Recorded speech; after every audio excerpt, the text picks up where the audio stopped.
मैंने कई बार देखा है कि उनमें जो है एल्डरली पेरेंट्स में एग्रेशन, कि अब वो ज्यादा गुस्सा हो रहे हैं, उनको एंगर आ रहा है उनके जो आ, बातचीत में या रूटीन में। तो इसके बारे में आप क्या कहेंगे कि क्या कॉमन ट्रिगर्स क्या हैं एग्रेशन के एल्डरली में और उनको कैसे मैनेज कर सकते हैं?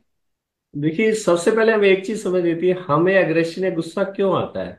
गुस्सा हमें तभी आता है once our expectation are not fulfilled by another's. हम सोचते हैं कि ये होनी चाहिए और वो करनी चाहिए उनको, और वो फुलफिल नहीं होती, तब हम गुस्सा करते हैं। ये कॉमन फिनोमेना है एट एवरी एज। जब एल्डरली से पहले आदमी जब 30 से लेके 60 तक कम होता है, तो he is always in commanding position, he is one of the important person in the family by means of earning, as well as his position in the office, as well as in family and society. तो उसकी बातें ज्यादातर वो जो कहता है उसके हिसाब से पूरी हो जाती है। तो हम एग्रेशन तब भी होता है लेकिन कंपैरेटिवली कम होता है, क्योंकि उसकी जो बातें मानी जाती है बिकॉज ऑफ पोजिशन।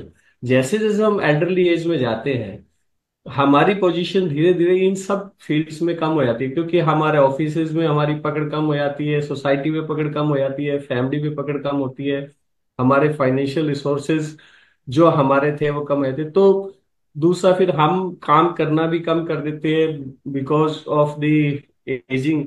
और दूसरा क्या है कि responsibility is taken by our children also. तो हम्म। हमारा वैसे ही बच्चे कहते हैं, पापा अब तो आप आराम करो, अब तो आपकी उम्र होगी, अब हम है ना देखने के लिए।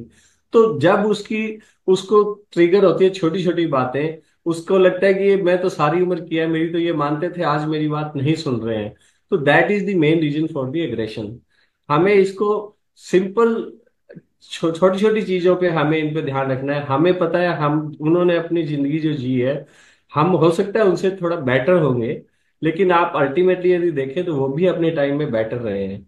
हमें उनकी चीजें, हम छोटी चीजों में जिस चीज में उनकी एक्सपर्टीज रही थी, हमें उस पर उनकी सलाह लेनी चाहिए, हमें उनको बताना चाहिए। हो सकता है वो सलाह आज के टाइम में कम रेलेवेंट आपको लगे, लेकिन आप जस्ट लेके just you may give the another alternate to them, that can we do like this also. तो उनको इसमें अपने आप को ये लगेगा, इंपॉर्टेंट फील होगा। कई बार क्या होता है कि छोटी छोटी चीजें वो बताते हैं, मेरी ये दवाई लानी थी या मेरा ये सामान लाना था। बीइंग ए बिजी एंड जो यंगर है, वो भूल जाते हैं, हम भूल जाते हैं कि अरे यार ये लाना था, क्योंकि हमें और करने के लिए बहुत सारे काम है। उनके पास एक उसी चीज का इंतजार रहता है, अरे मैंने ये मंगाई थी, बेटे ने या बहू ने ला के नहीं दी मुझे। तो हमें हो सकता है हम नहीं लेके आए, तो हमें उनको एक्नोलेज करना चाहिए, हमें बताना चाहिए कि I could not do because of this, I will do it next. तो ये चीजें भी उसके एंगर को कम करती है। दूसरी क्या है कि हमें अपनी बाउंड्री सेटिंग सेटिंग करनी चाहिए। हमें कि उनसे हमें किस ढंग से बात करनी है, वो हमें थोड़ी संयम ढंग से बात करें, क्योंकि उनका पेशेंस एज के साथ, मेडिकेशंस के साथ या पास्ट एक्सपीरियंस के साथ कम हो जाता है। तो उसको हम थोड़ा थोड़ा अपने हिसाब से देखें कि हमने उनसे जोर से ना बोलें। हम उनके पास एक टाइम बनाए कि रोजाना हमने 10 या 15 मिनट बैठना है। स्पेस बहुत इंपॉर्टेंट है, हमने उनके हाथ पकड़ के बैठे हैं तो they feel so happy. Touch, physical touch is a very good therapy at every age. बच्चे को भी यदि हम सुलाते हैं तो अपनी गोद में लेके सुलाते हैं तो वो बहुत अच्छे से सोता है माँ की गोद में। लेकिन अगर वैसे सोता है तो इतना अच्छा नहीं सोता भी। Same therapy works at every as.